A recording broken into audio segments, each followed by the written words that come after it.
vamos repercutir os principais acontecimentos internacionais das últimas horas, se bem que hoje as nossas atenções estão monopolizadas pela cartinha de Donald Trump ao presidente Lula, anunciando ali tarifas de 50% sobre todos os produtos brasileiros a partir de 1º de agosto, claro, sem incluir os produtos que já têm ali uma tarifação própria, como é o caso de aço e alumínio. Tudo bem, Tanguy? Vamos nessa? Você tá cansado, Daniel Souza? Eu tô exausto. Foi um dia muito cansativo, cara, idas e vindas, muitas emoções, mensagens, ligações, gravações, muita coisa acontecendo, rapaz. Que dia intenso. Pois é, Daniel Souza, vamos lá para esse bate-papo 886. Vou deixar aqui as super boas-vindas a todo mundo que acompanha a gente aqui nesse podcast, todo mundo que está junto com a gente todos os dias. Muito obrigado ao pessoal que nos acompanha nessa live que a gente faz no YouTube, né, com todo o pessoal participando aqui do chat junto com a gente, tentando a todo custo fazer com que a gente fale coisas que a gente não quer falar. E deixo boas-vindas também a todo mundo que nos acompanha no podcast, nesse episódio, Daniel, que é um oferecimento da Rio Claro Investimento. Daniel Souza, que momento para você precisar da Rio Claro, né, cara? Porque as coisas estão, de fato, desandando. Tudo isso que a gente vai falar hoje no podcast, tarifa para cá, tarifa para lá, tem consequências muito grandes sobre a economia. E é fundamental que, para você conseguir lidar bem com o seu patrimônio, lidar bem com aquele dinheiro que você tem guardado, você tenha uma boa orientação para montar uma carteira de investimentos bem equilibrada e que cumpra com o seu objetivo lá na frente. É verdade. Aliás, a Rio Claro Investimentos é uma gestora credenciada junto à CVM como administradora de carteiras. Eles prestam serviços completos de administração de carteiras de investimentos e consultoria financeira ampla em todas as áreas da vida financeira para pessoas físicas, grupos familiares e empresas. É sempre importante registrar que a Rio Claro não recebe de forma alguma qualquer tipo de recurso de corretoras ou bancos e, consequentemente, ela trabalha exclusivamente pelo interesse do cliente para maximizar ali o retorno da carteira do cliente. Link no descritivo desse episódio, cliquem, gente, tenho certeza que vocês vão gostar demais do trabalho da Rio Claro Investimentos. Se você está pensando no futuro, se você precisa de uma ajuda na gestão do patrimônio, se você está realmente querendo se planejar um pouco melhor, Rio Claro Investimentos, link no descritivo. Daniel Souza, vamos começar a falar sobre a bagunça que foi o dia de hoje, né?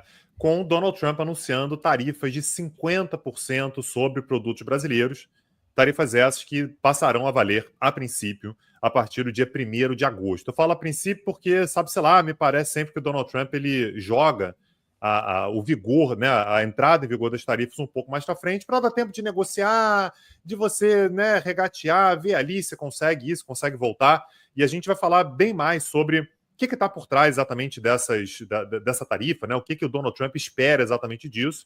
Importante lembrar, Daniel, que no dia 2 de abril, que foi um dia muito marcante também para as tarifas americanas, foi quando o Trump apareceu com aquela placa, né, com o nome de vários países e tarifas do lado, o Brasil tinha ficado com 10% de tarifas. Eu lembro que naquele momento, Daniel, a avaliação que se fazia era que o Brasil estava pouco tarifado, né? Não era uma tarifa mínima, lá, né?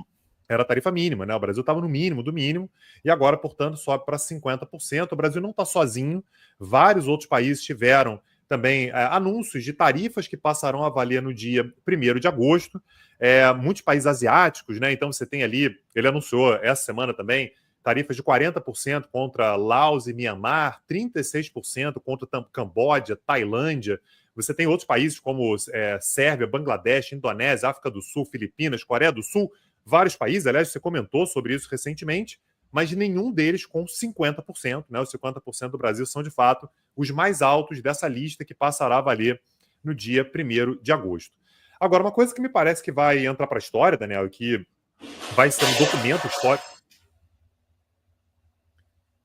Uma coisa, Daniel, que entrou para a história, né, que de fato, quando a gente falar sobre o futuro, certamente a gente vai lembrar, é a carta que o Trump enviou para o governo Lula, né, no qual ele fala diretamente sobre o ex-presidente Jair Bolsonaro. Então, disse ele, abro aspas aqui, a forma como o Brasil tem tratado o ex-presidente Bolsonaro, um líder altamente respeitado em todo o mundo durante seu mandato, inclusive nos Estados Unidos, é uma vergonha internacional.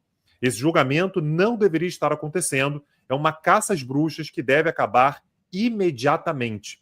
E depois ele vai justificando, né, por que os 50%, né? Ele fala sobre a existência de ordens secretas e ilegais emitidas contra redes sociais americanas, o que viola a liberdade de expressão dos americanos.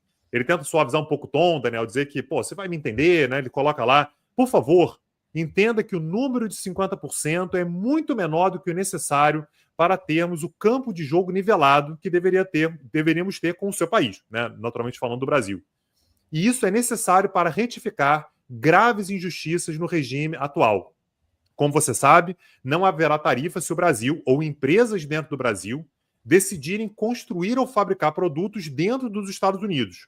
E, de fato, faremos tudo possível para obter aprovações de forma rápida, profissional e rotineira, em outras palavras, em questão de semanas. Eu acho interessante, Daniel, porque nessa carta do Trump ele mistura várias coisas, né? Ele fala sobre o Trump, ele fala sobre as Big Techs, ele fala sobre a necessidade de nivelar o campo de jogo, como se o Brasil estivesse ganhando alguma vantagem sobre os Estados Unidos, e ele fala que as empresas brasileiras têm que passar a produzir nos Estados Unidos. É uma miscelânea de temas, o que mostra que, na prática, ele tem alguns pontos aí que ele está mirando quando ele fala sobre essas tarifas, né, Daniel? É verdade, Tanguy. Me parece que existem vários incômodos por parte dos Estados Unidos. Aliás, o Trump vinha verbalizando esses incômodos em diferentes oportunidades. Ele já tinha falado do Brasil praticar tarifas muito altas em relação a produtos americanos, muito mais altas do que os Estados Unidos praticam ou praticavam em relação a produtos brasileiros, o que é verdade. Ele já tinha ali expressado um incômodo em relação ao BRICS, já tinha expressado ali também um incômodo em relação justamente a questões relacionadas... Peraí, Tang, eu vou ter que ver aqui o que está acontecendo, só um instante.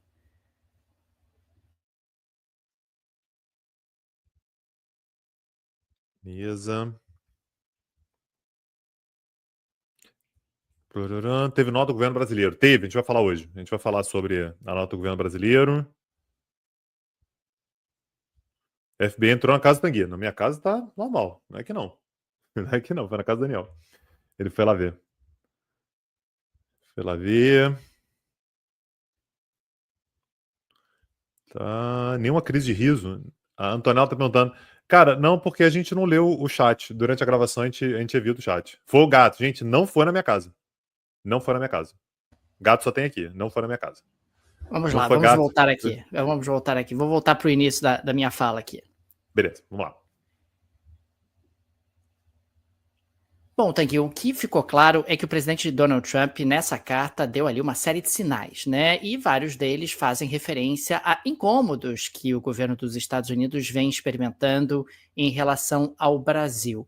O Trump, inclusive, já tinha verbalizado alguns deles. Por exemplo, o fato do Brasil praticar tarifas mais altas em relação aos produtos americanos do que o contrário, né? Do que os americanos praticavam em relação aos produtos brasileiros. Ele já tinha falado sobre isso. A questão dos BRICS, a liderança do Brasil nesse grupo, questões relacionadas à desdolarização, e aí eu acho que a gente entra em pontos mais sensíveis, como é a questão das Big Techs. Fica muito claro o incômodo do presidente Trump nessa carta em relação ao Brasil, no que diz respeito às Big Techs. Recentemente, o Supremo Tribunal Federal tomou uma decisão importante nessa seara, e as Big Techs consideram o mercado brasileiro absolutamente estratégico, é um mercado imenso, é um mercado super importante, e o que acaba acontecendo é que existe também ali o temor de que esse tipo de postura brasileira, em algum grau, possa ser replicado em outros países do mundo. É claro que ele cita a questão do Bolsonaro, é claro que ele cita a questão dos processos judiciais envolvendo o ex-presidente, mas me parece que o core da situação não é esse. O core da situação é a questão comercial, obviamente, existe ali um certo incômodo, embora o Brasil seja deficitário comercialmente em relação aos Estados Unidos, ao contrário de muitos outros países, e existe também ali uma questão relacionada ao Supremo Tribunal Federal. Quer dizer, o Supremo Tribunal Federal acaba, na prática, entrando no coração dessa discussão. É bem verdade que essa semana o presidente Lula também chamou para si ali um pouco do protagonismo. Na reunião do BRICS, ele acabou respondendo ao presidente Trump diretamente quando foi perguntado. Havia ali realmente um certo desconforto. Agora o Brasil já respondeu e vamos falar sobre isso na sequência. Não me parece que a estratégia mais inteligente do Brasil fosse essa, se você queria evitar algum tipo de postura. Mas, se o objetivo é trazer para si o protagonismo, aí sim, se você quer ter ali um adversário do ponto de vista político, aí pode ser algo que faça mais sentido. De qualquer maneira, é um desastre para a economia brasileira se essas tarifas efetivamente forem implementadas. Os Estados Unidos são o segundo principal parceiro comercial do Brasil, atrás apenas da China. O Brasil é um grande exportador de petróleo, é um grande exportador de celulose, de aeronaves, é um grande exportador de aço e alumínio, embora as tarifas desses produtos estejam em separado, é um grande exportador de suco de laranja. Enfim, tem uma série de produtos, mas eu acho que o produto que teria mais dificuldade para encontrar outros mercados seriam as aeronaves da Embraer. Me parece que as aeronaves da Embraer, em particular, seriam aí muito impactadas caso essas tarifas sejam efetivamente levadas adiante, porque não sabemos, até 1º de agosto, tem 100 anos, Donald Trump pode mudar de opinião 300 vezes. E, Daniel, a gente vai ter ao longo das próximas horas, né, um jogo de retaliações. O que o governo Trump fez, Daniel, o que ele colocou na mesa, é exatamente que, isso está na carta que eu li agora há pouco, que o que os Estados Unidos estão fazendo é retaliar o Brasil. Então, o Brasil coloca tarifas altas demais, a gente vai retaliar o Brasil. A maior prova disso, Daniel, é que o Trump ele determinou que seja aberta uma investigação com base na seção 301 da Lei de Comércio Americana, que é de 1974. O Brasil é um velho conhecido dessa lei. Essa seção 301, Daniel, também chamada de Super 301, ela é uma lei na qual o Brasil teve encaixado entre 1983 e 93, o Brasil passou 10 anos tendo tarifas mais altas para tentar vender produtos para os Estados Unidos, exatamente porque, por conta dessa lei, eles têm aquela lógica de se você tarifa os Estados Unidos poderão te tarifar de volta. Isso para o Brasil foi um pesadelo durante algum tempo, foram 10 anos, de novo, de 1983 a 93, e agora o Brasil volta a figurar nessa chamada seção 301. E o próprio Brasil, Daniel, respondeu, né, em nome, por meio do Lula, né, enfim, em nome do Lula, ele não falou verbalmente, né, mas está lá a nota escrita. O Lula convocou uma reunião de emergência com o ministro para discutir a decisão do Trump. Imagino que essa reunião esteja acontecendo nesse momento. Então, a gente tem ali o Fernando Haddad, Mauro Vieira, Gleisi Hoffmann, o Sidônio Palmeira, né, da comunicação, o próprio Geraldo Alckmin. E imagino que nessa reunião tenha saído a nota que foi publicada pelo presidente Lula. Disse ele, qualquer medida de elevação de tarifas de forma unilateral será respondida à luz da Lei Brasileira de Reciprocidade Econômica. O Brasil é um país soberano, com instituições independentes, que não aceitará ser tutelado por ninguém. O processo judicial contra aqueles que planejaram o golpe de Estado é de competência apenas da Justiça brasileira e, portanto, não está sujeito a nenhum tipo de ingerência ou ameaça que fira a independência das instituições nacionais. No Brasil, liberdade de expressão não se confunde com agressões ou práticas violentas.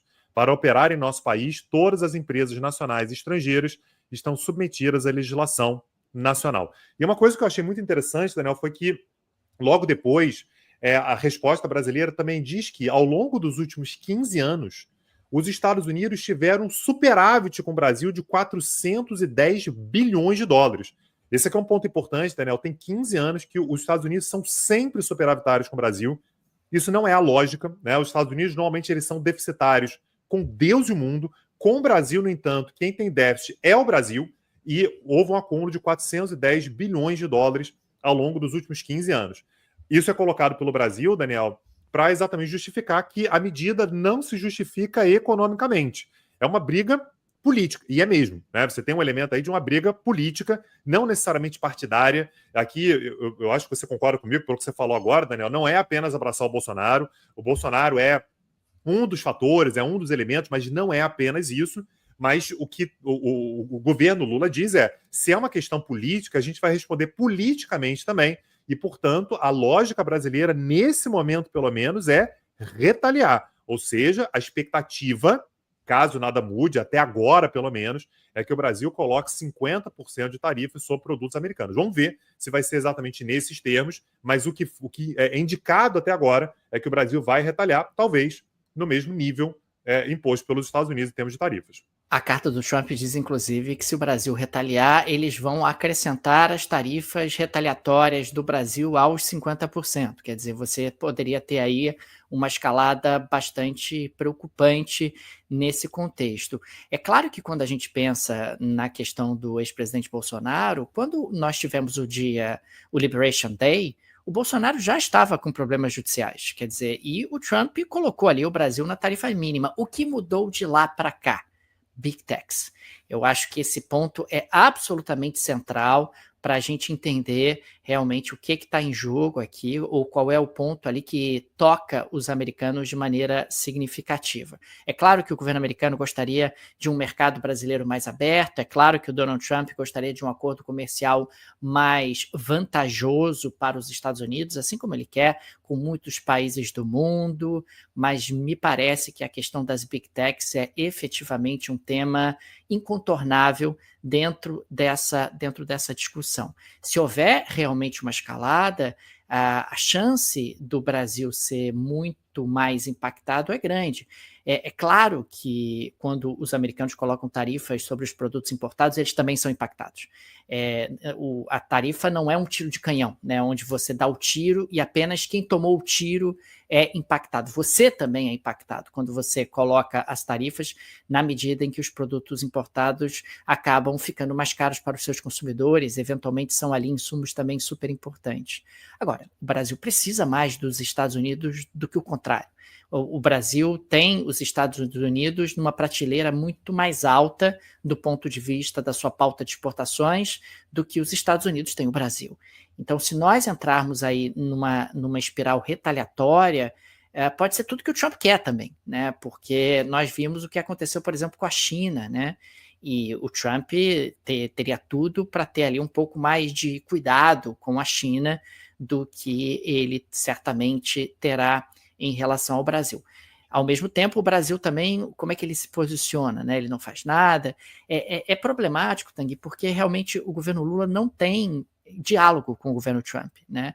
É claro que nós temos aí questões ideológicas importantes, mas acho que o governo também falhou ali em tentar, de alguma forma, construir pontes, por mais difíceis que elas fossem, em relação ao governo americano. Aliás, as informações que a gente tem são de que o governo brasileiro não buscou essa construção de pontes, talvez da maneira como fosse necessário, mas de qualquer maneira é um momento muito perigoso para o Brasil e os impactos sobre a economia brasileira, caso essas tarifas sejam levadas adiante, não vai ser pequeno. A gente já teve reflexos importantes no dólar hoje. O dólar já deu uma boa disparada por aqui. Claro, a economia brasileira passa a viver um quadro de extrema incerteza.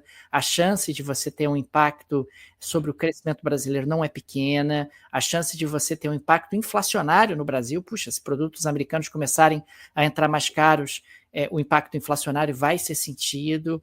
É preocupante, é um momento perigoso para o Brasil, porque realmente nós temos ali poucas alternativas diante de uma agressividade do governo americano, lembrando que o governo americano não tem nenhum direito a fazer qualquer tipo de consideração em relação a decisões da justiça brasileira. A soberania brasileira foi claramente desrespeitada, isso de alguma maneira precisa ser salientado e precisa ser destacado pelas autoridades brasileiras, mas a gente está vivendo aí um momento muito, muito perigoso e vamos ter desdobramento, sem dúvida alguma, nos próximos dias. O day after, né, Tanguy, o dia seguinte daquela paulada de ontem, da carta do Donald Trump, temos aí uma série de situações decantando, uma série de análises a serem feitas. Não será o único tema de hoje, mas é o tema principal, porque continua trazendo enormes repercussões políticas e econômicas para o Brasil. Tudo bem, Tanguy? Vamos nessa? Tudo bem, Daniel Souza? Vamos lá para o nosso bate-papo 887. Um prazer estar aqui mais uma vez. Agradeço a todos que estão junto conosco nessa gravação, ou então assistindo a gravação, ou então ouvindo o episódio. Sejam todos muito bem-vindos. E, Daniel Souza, passaram-se 24 horas, né? Então a gente já tem um pouquinho mais de distanciamento. O governo já fez 500 mil reuniões, já pensou, já imaginou cenários. e aparentemente traçou aí uma estratégia, né, Daniel? O que vai ser feito agora? Qual é o próximo passo? Conta pra gente. É verdade, Tanguy. Tivemos ao longo do dia de hoje a determinação de algumas diretrizes por parte do governo brasileiro. Muito se falou, você teve o governo falando, a oposição falando, mas acho importante a gente colocar a bola no chão, porque tem alguns fatos e a gente vai analisar em cima desses fatos. É curioso porque a gente tem um deputado licenciado brasileiro que está se vangloriando de ter participado, Tanguy, desse tarifaço contra o Brasil, o que eu acho um negócio complicadíssimo. Você está cruzando algumas linhas quando você trabalha contra o próprio governo brasileiro, né? Porque é claro que você pode ter ali críticas ao Lula ou elogios ao Lula, você pode ser a favor ou contra o governo, isso é do jogo, é da política. Agora, trabalhar contra os interesses do Brasil me parece algo que ultrapassa aí algumas balizas que seriam em condições normais de temperatura e pressão impensáveis. De qualquer maneira, nós temos um Donald Trump que decidiu impor tarifas ao Brasil, tarifas importantes, você tem questões políticas que estão sendo ali colocadas, e isso traz o Brasil para uma caixinha diferente das outras tarifas que foram colocadas pelo Trump nos últimos dias, porque ficou a percepção por parte do governo brasileiro que não tem muito espaço para negociar. Afinal, se você coloca ali uma tarifa porque você quer abrir um mercado ou porque você quer ter, de alguma forma, a modificação de alguma prática comercial, tem espaço para jogo, tem espaço para negociação, tem espaço ali para você tentar conversar. Mas quando você manda uma carta onde as suas demandas são basicamente relacionadas a questões políticas, a sua margem para negociação diminui bastante. Diante disso, o governo brasileiro trabalha com a hipótese dessas tarifas serem efetivadas no próximo dia 1º de agosto de 2025. E ficou decidido que até 1º de agosto de 2025 o governo brasileiro não faz nada de concreto. Tenta ali algum tipo de negociação, tenta ali algum tipo de conversa, mas não vai levar adiante qualquer tipo de retaliação.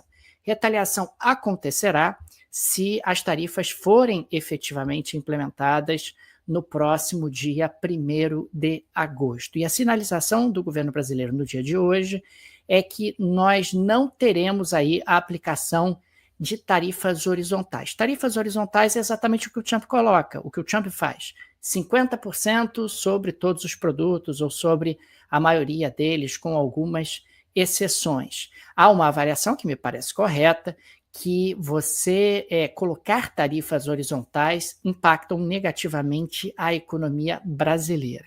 Então, o que está evoluindo, o que está amadurecendo, é a ideia de usar as diretrizes da Lei da Reciprocidade Econômica, que foi aprovada no Congresso, e você adotar ali contramedidas, retaliações em setores como serviços, propriedade intelectual e também patentes. Um dos, em particular, que está sendo pensado é o setor de medicamentos, ou seja, você teria ali, você avançaria sobre patentes de medicamentos americanos, utilizando ali mecanismos legais disponíveis como forma de conseguir ali alguma compensação por conta das tarifas que vieram a ser efetivadas no dia 1º de agosto de 2025. É claro que aqui a gente está falando de cenários, a gente está falando de possibilidades. Existe aí uma visão, Tanguy, que não vai dar para o Brasil ser nem Canadá nem México, porque muito se falou ao longo das últimas horas, o Brasil deveria ser que nem o Canadá, que bateu de frente com o governo americano e mostrou quem é que manda, quem é que tem capacidade e garrafa para vender, e teve gente que dizia, não, o Brasil tem que ser que nem o México, da Cláudia Sheinbaum, que acabou adotando ali uma estratégia mais low profile e conseguiu ter ali resultados muito positivos do ponto de vista da negociação. Está cada vez mais claro que o Brasil não vai ser nem Canadá, nem México. Não vai ser Canadá porque não consegue ser Canadá. Não tem a importância do Canadá para a economia americana, não tem o nível de proximidade que o Canadá tem para a economia americana, mas o Brasil também não vai ser México porque o Brasil não é o México. O México depende demais da economia dos Estados Unidos, tem uma fronteira a gerenciar, tem ali mais de 80% das suas exportações sendo destinadas ao mercado americano. Então, o México também não tem ali algumas condições que o Brasil teria. O Brasil está numa situação intermediária. O Brasil não é nem o Canadá, nem o México. Gostaríamos que essas tarifas não fossem implementadas? Sim.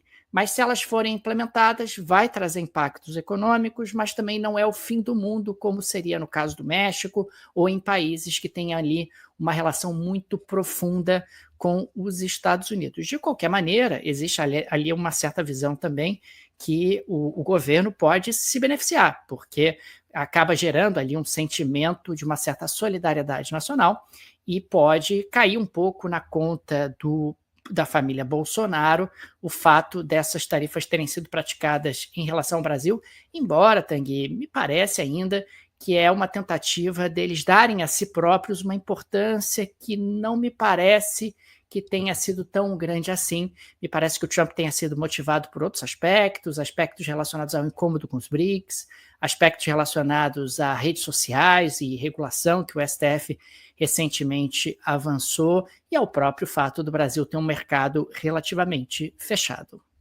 E, aliás, Daniel, você está falando sobre o impacto, né? Qual o impacto que isso vai trazer para o Brasil?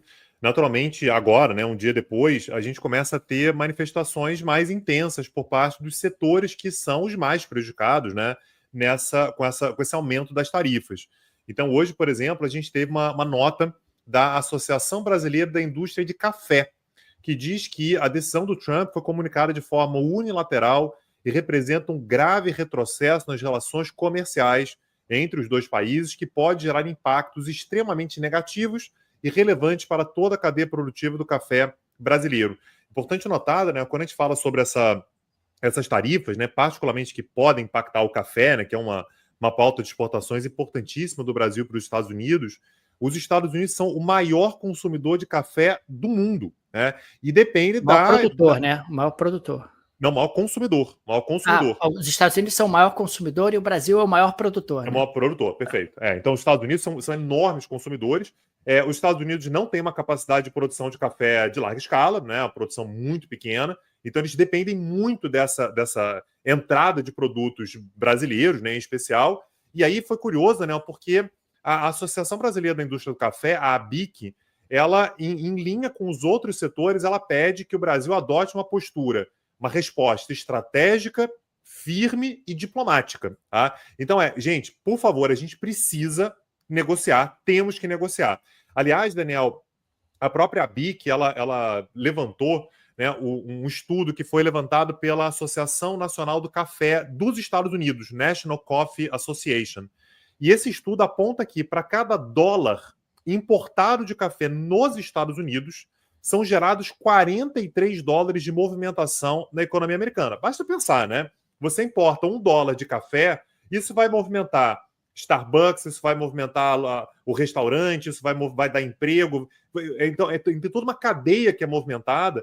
Então, me parece que o argumento que a BIC dá é: Brasil, não, assim, é para negociar, mas também não precisa ser uma coisa de mendigar e tal. Tem que negociar, tem que se colocar na mesa, mas sabendo que os Estados Unidos também precisam da importação de café brasileiro. A gente tem uma posição negociadora aí que não é uma posição secundária. O Brasil ele tem uma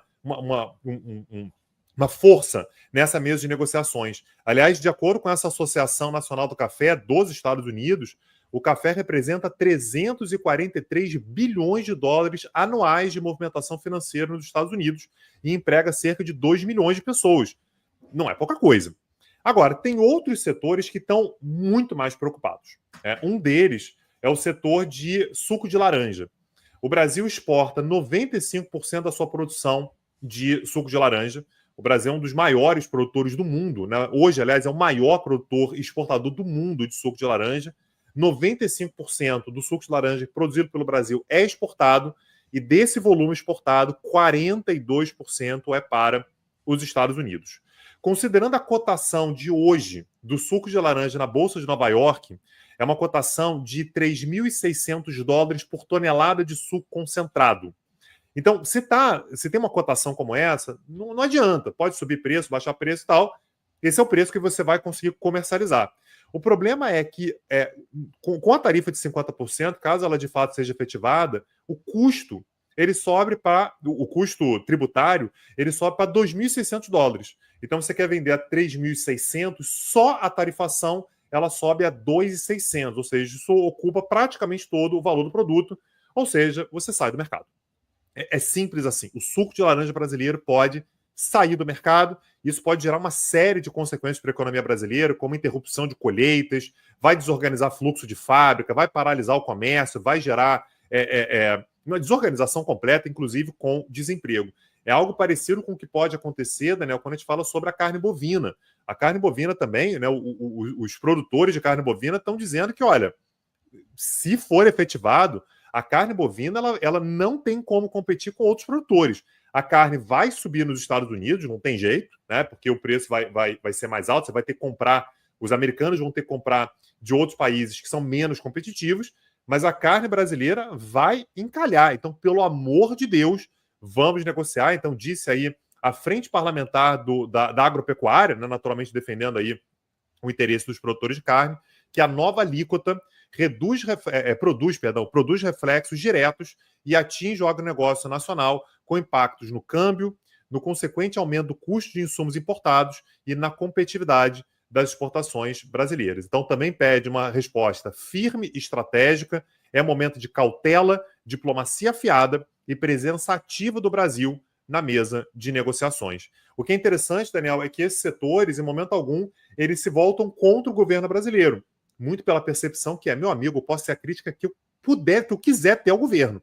Não é a hora de eu brigar com o governo brasileiro. O governo brasileiro tem que estar lá negociando em nome do Brasil e dos interesses econômicos dos produtores brasileiros.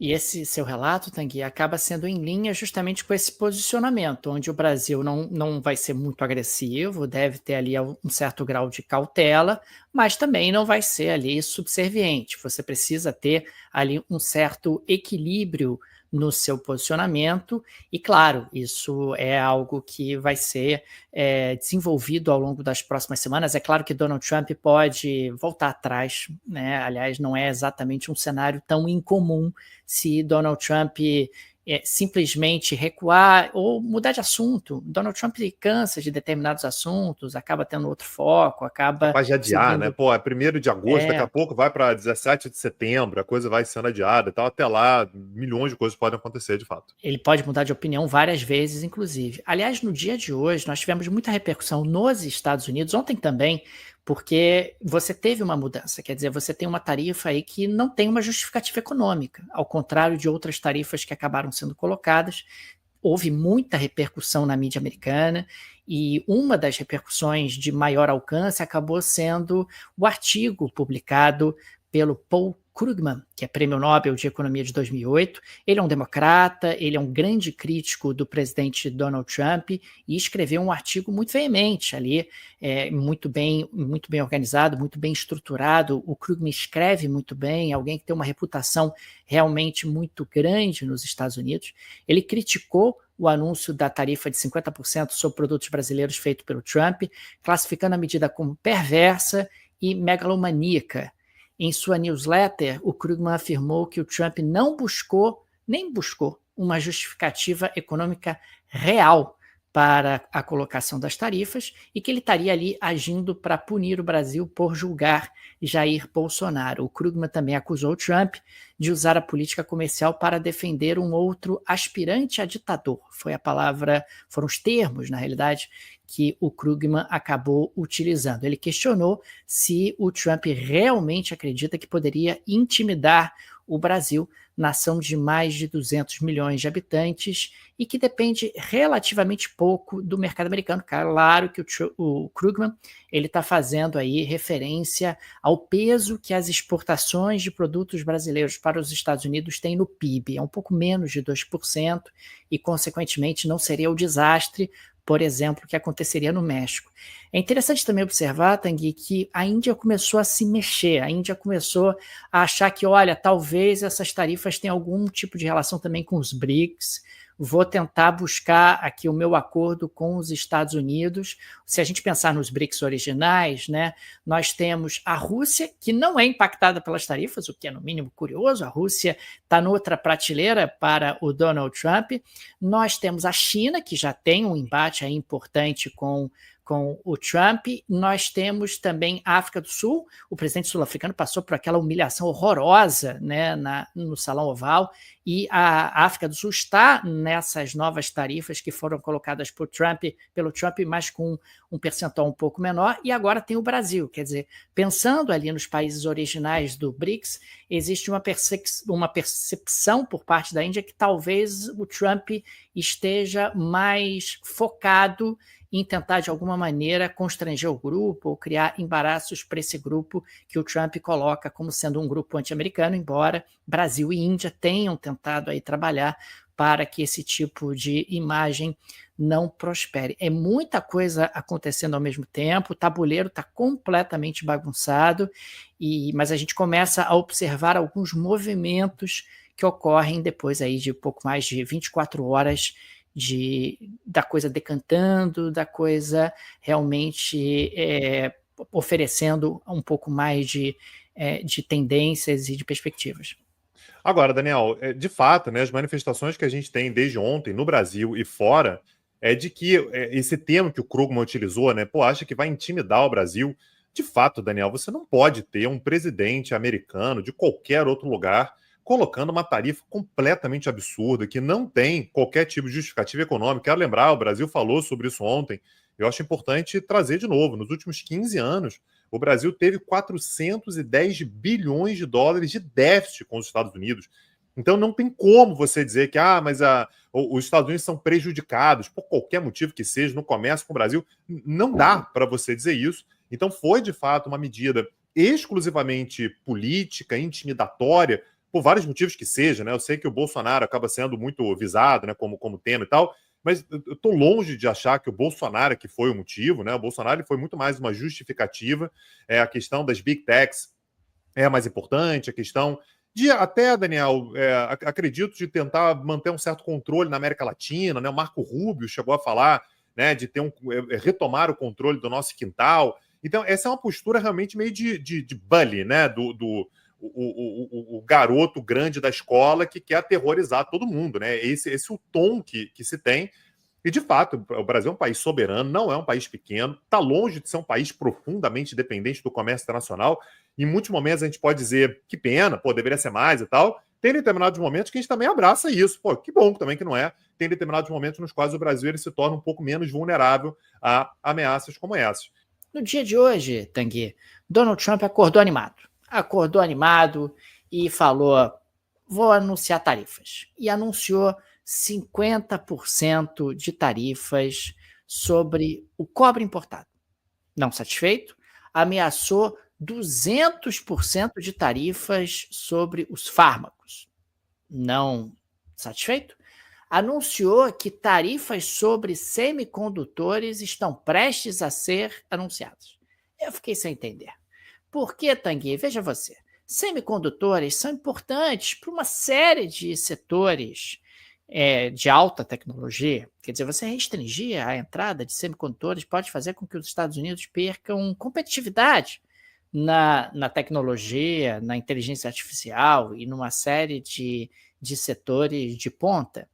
Quando você pensa em fármacos, encarecer produtos farmacêuticos não me parece exatamente uma boa ideia, né? Você pode ter aí, inclusive, medicamentos sendo encarecidos, isso impacta a vida das pessoas, pode não ser muito bom para a popularidade do governo.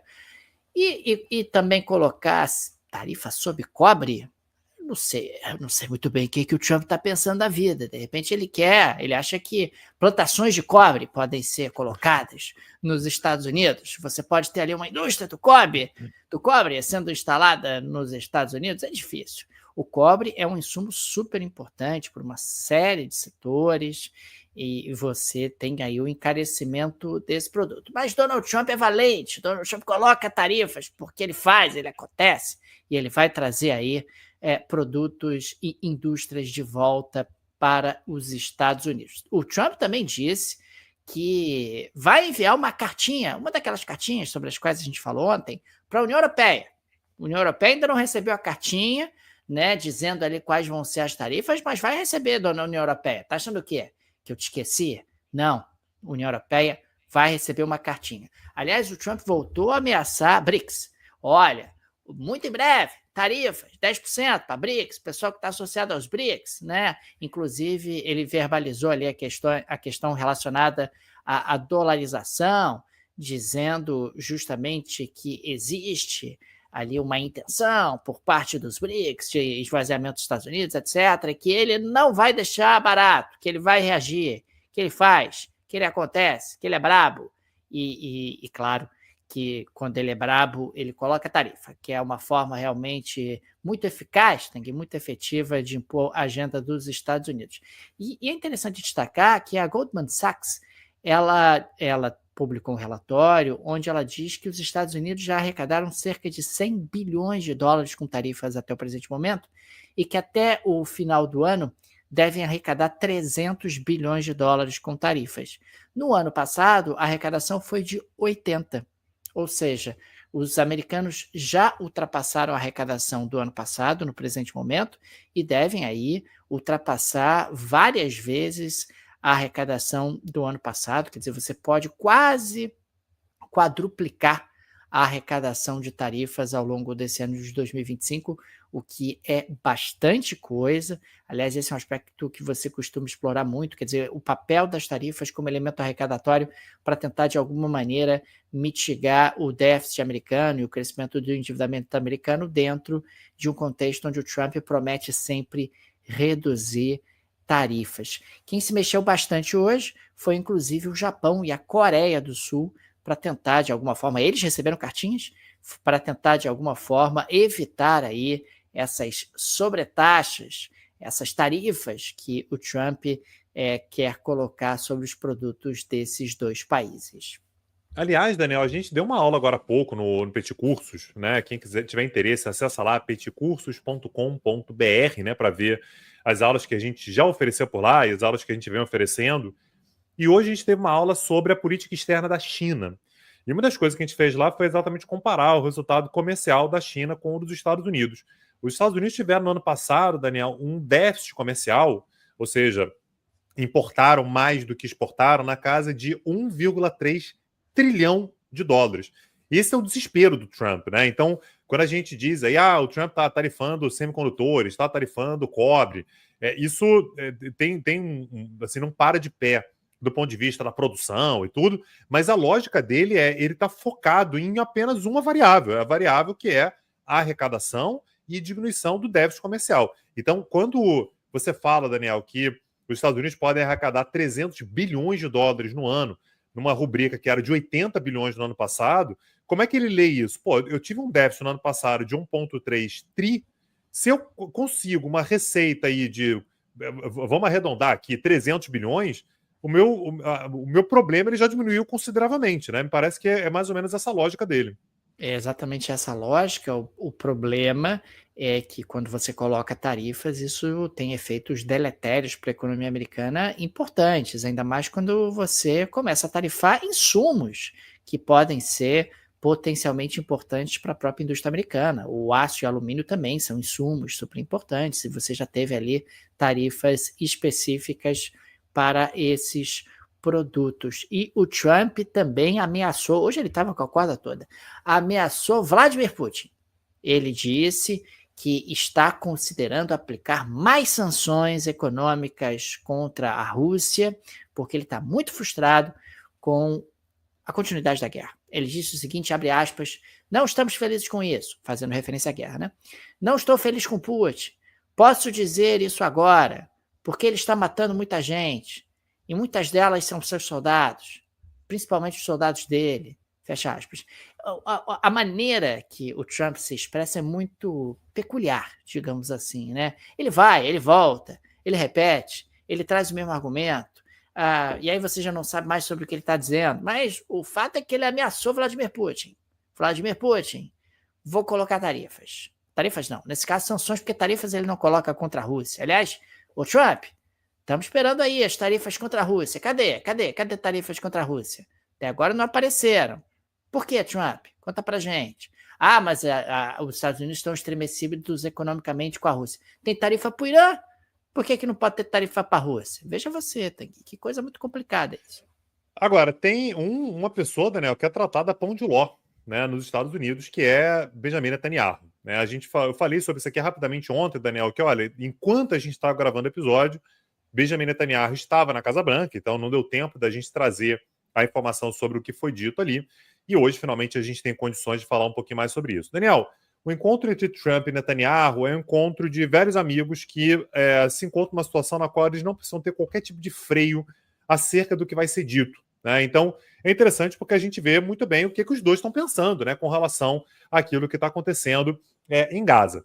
Então, a primeira coisa que eles falaram, Daniel, foi sobre, de fato, aquela possibilidade de tirar as pessoas de Gaza. Né? Vamos tirar as pessoas de Gaza, porque as pessoas em Gaza ali atrapalham e tudo. Então, limpeza étnica, à luz do dia, eles defenderam. Limpeza né? étnica. A palavra é essa, né? Limpeza étnica. Então, Netanyahu disse, Daniel, abro aspas aqui, estamos trabalhando com os Estados Unidos para encontrar países dispostos a concretizar o que eles sempre dizem, que querem dar aos palestinos um futuro melhor. Então é assim, gente, quem quer receber os palestinos, vai ser ótimo e tal. Vocês sempre disseram que queriam ajudar e tudo. Recebam 2 milhões de palestinos e, pô, sejam felizes.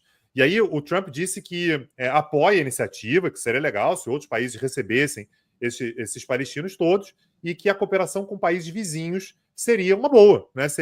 Funcionaria muito bem. E aí o Netanyahu, Daniel, ele usa uma frase que é uma das coisas mais canalhas que você pode dizer numa situação dessa, né? Então ele basicamente diz assim, as pessoas deveriam sair para outros países da região, mas que, abro aspas também, eles devem poder escolher sair. Ou seja, eu quero expulsar essas pessoas, mas eu quero que elas optem por ser expulsas. E me parece que existe um caminho muito fácil para isso, né, Daniel? Você destruir a faixa de Gaza toda e as pessoas elas saem porque elas simplesmente não têm qualquer tipo de alternativa. A imprensa, Daniel, que estava presente no encontro, aliás, perguntou sobre a solução de 2 estados e o Trump disse, não sei, pergunte para o Netanyahu, tipo, não é comigo, você está falando aí de 2 estados, ou seja, criação de um estado palestino, e o Netanyahu sempre foi muito crítico a essa proposta. Ele sempre disse, aliás, que um estado palestino seria uma ameaça existencial a Israel e que quando eles tiveram a faixa de Gaza, o Hamas construiu túneis para matar o nosso povo. O que é, Daniel, aqui a gente tem que deixar muito claro o que é isso aqui, né? Quando a gente fala sobre a criação de um Estado palestino, certamente seria o melhor, inclusive, para garantir a segurança do Estado de Israel. Né? Israel seria mais seguro se houvesse um Estado palestino, se houvesse algum tipo de governança, se houvesse algum tipo de diplomacia. Isso não há nenhuma dúvida de que seria melhor para os palestinos, claro, mas seria melhor também para a segurança regional, para a estabilidade e segurança dos próprios israelenses. O Trump também disse, Daniel, por ocasião desse encontro, que gostaria de não precisar atacar o Irã novamente, mas que o faria caso fosse necessário, e basicamente voltar a falar sobre o acordo de cessar-fogo, né? Netanyahu dizendo que aceitou a proposta de cessar-fogo apresentada pelos Estados Unidos e que o problema, como sempre, é o Hamas, que o Hamas está querendo fazer modificações na maneira pela qual as coisas estão sendo negociadas. Ou seja, Daniel, eu venho falando sobre isso aqui há semanas. Tem essa proposta aí, né, que foi apresentada lá pelo Steve Witkoff sobre um cessar-fogo, a possibilidade, mas as indicações todas levam para um espaço, Daniel, no qual não há nenhuma possibilidade desse acordo sair, pelo menos por enquanto. O Netanyahu não quer, o Hamas também não está lá muito afim, né? O Hamas ele quer outra solução, outra coisa completamente diferente de um acordo de cessar-fogo.